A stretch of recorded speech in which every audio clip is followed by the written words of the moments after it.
We're following severe weather conditions as we start this first full weekend of summer. Hello and welcome to Weather Center. I'm Kim Perez. Now for the latest on the storms in the country, let's join Jeff Morrow in the Forecast Center. Lots of reports of gusty. Definitely saw some records here across the south and across the plains. We're in Dodge City, 108. What's the high today? Amarillo, 107, tying the record. Unbelievable temperatures. Garden City, 106. And again, the heat indices making it feel even hotter, so it probably felt even hotter than this when you factor in the humidity out there. And those temperatures were well above the average across much of the country. A little bit below the average in the Pacific Northwest underneath that upper level trough. And currently temperature stacked. Away from your television, the Weather Channel forecast is also available from the following. Now, your local forecast, accurate and dependable from the Weather Channel. The picture by Saturday morning. However, we still have the cold air. The northwesterly flow is still going to be coming in behind it, and the air all the way out of Canada is definitely on the chilly side. So unfortunately, Saturday is going to be another cold day. Look at what has been going on. We told you about the snow in Detroit and Philly. Now you can see just how much snow that you have been picking up from this particular clipper. It's a fast mover, but we've seen some quick sunshine outlook on Saturday. This is what you want to know about from Destin to Fort Walton to Panama City to Jacksonville to Orlando to Tampa. All of those. Now, your local forecast, accurate and dependable from the Weather Channel. The Weather Channel, the 1996 Olympics. Now, your local... Luckily, the weather really hasn't hampered, I'm having a hard time here, hampered your Christmas shopping. You can get out there, get on the roads, even walking around downtown. Not bad in the Midtown Manhattan area because the temperatures have been very mild. Of course, yesterday, a big event for the New York City region. If you got a chance to make it down to Rockefeller Center, of course, the Pacific, that thing will make a beeline for California, and we could see some rain over the next 24 hours, even down into the LA basin, but that big bunch of moisture will stream right on into the Sierra Range, and that's where the heavy snows are going to come from here. Meanwhile, the next story we'll be talking about is the intrusion of cold air. It has been very mild over the last several days or so, actually the last week across the north, and now this Arctic cold front will actually combine forces here. They will kind of bleed together, and we're talking about some big changes from Minneapolis through Scottsbluff, even on into Denver. Over the last few days, you've had temperatures in the 60s and 70s. The party's over, folks. Winter is going to arrive on Sunday as high pressure builds in. The moisture will increase across the eastern seaboard, although we will not probably see any rain in the New York City area until Monday. Cheryl. The Weather Channel, the 1996 Olympics. Now, your local... Good morning, Tri-State weekend, the first weekend of December, and it's shaping up. Take a look at the almanac to see what we should normally see on the state. Normally we see an afternoon high of 47 and a morning low of 35. As we check the records, back in 76 we had a low of 9 degrees, and in 1970 a record high of 64. Well, believe it or not, we'll be approaching middle and upper 50s today. So we don't think we'll get to the record high, but certainly above normal. We've had no precipitation, and none is in the forecast over the next 24 hours. Clear skies, pressure rising, winds are calm, 55% relative humidity. And the current temperature, well, it's already 47 at Central Park. It is 44 as we check in at the John F. Kennedy Airport, 40 at Newark, 30 at Teterboro, Islip 37, 38 at West Hampton, New Haven 39, 37 at Bridgeport. So we're waking up to middle and upper 30s and low 40s for much of the tri-state region, but that is still a tad above normal for this time of year. And look at the clouds. You don't see many, do you? Well, you have some high-level clouds over the central parts of Maine and some developing over Ohio and some mid-level clouds in central New York and Pennsylvania.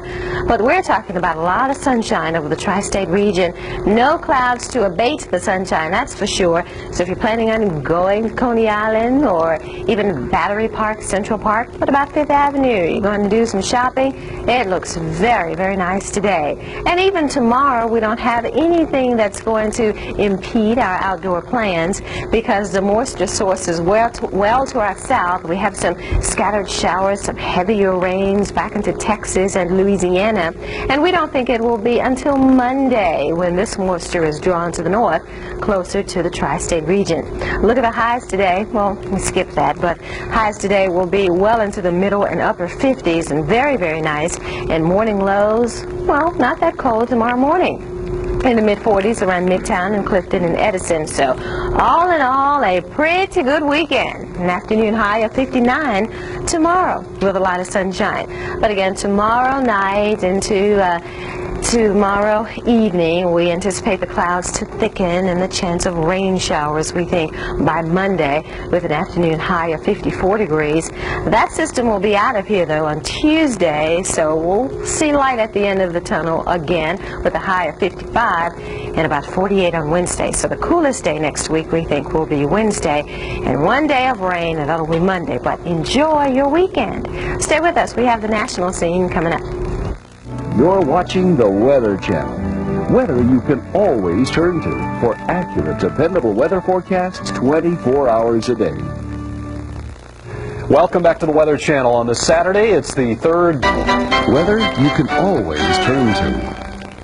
Now, your local forecast, accurate and dependable from the Weather Channel.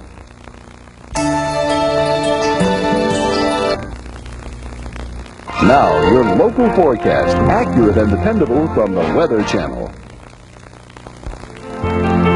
Over the Mississippi Valley, where we have loads and loads of moisture feeding in. Now, we've had over some 5 inches of rain been reported in Houston over the last 36 hours. That's at the Howthe Airport, and even around Lake Charles, Louisiana, we've had reports of stream advisories, stream flood advisories, also urban advisories. So some of the city and downtown streets may be flooded in areas, so you want to bear that in mind. We've had some persistent showers over the Bay Area into Sacramento, even Oakland, and it looks as though it's changing over to snow now around the Blue Canyon and the Truckee Tahoe area. All of this is snow in Montana and Idaho. And a little bit of light rain has been dotting to the north over the lower peninsula of Michigan near Detroit. I think we'll keep most of the showers out of Chicago into Milwaukee and Minneapolis today, but it will be scattered across much of the Mississippi Valley. Dry over the northeast, though. All the big cities should enjoy a lot of sunshine today. Boston, New York, and Philadelphia. And again, the wintry travel for much of the west. Stay with us. We'll have a look at the current weather scene from coast to coast coming up. This is the Weather Channel. Weather you can dependable weather forecasts 24 hours a day. And a very pleasant Saturday morning to you. Thanks so much for tuning into the Weather Channel on your weekend. I know you want to know your forecast for this weekend to see if your shopping will be wet-free or rain-free. Let's check it out. Let's start with the satellite picture and look at the clouds, see how they progress over the last 12 to 24 hours. We do have a couple of systems we're watching for you, and you can pretty much pick them out immediately, huh? All the clouds up and down the Mississippi Valley, and then you have more clouds out west. So there are 2 systems that will follow the next 4 or 5 days for you. Now, this one is mainly bringing rain, and we have some scattered showers up to the north. But with this one, we have a lot of cold air in place, and we've had reports of some very heavy snow, even down to sea level, with freezing levels dropping to near sea level for the Pacific Northwest. We've had an inch reported in Seattle. Olympia, Washington, has picked up some 5 to 6 inches. Now, that's the report we received from the airport. So some areas that don't always see snow, mainly these areas, see the cold rain, and then you pick up the snow in the Cascades. But a lot of cold air is associated with this system, and we've had reports of widespread snow, even just east of the Puget Sound. We've had some... You get a calling card that gives you 5 free minutes of long-distance calling to anywhere in the continental U.S. Gemini, the only remote you need. Now, your local forecast, accurate and dependable from the Weather Channel.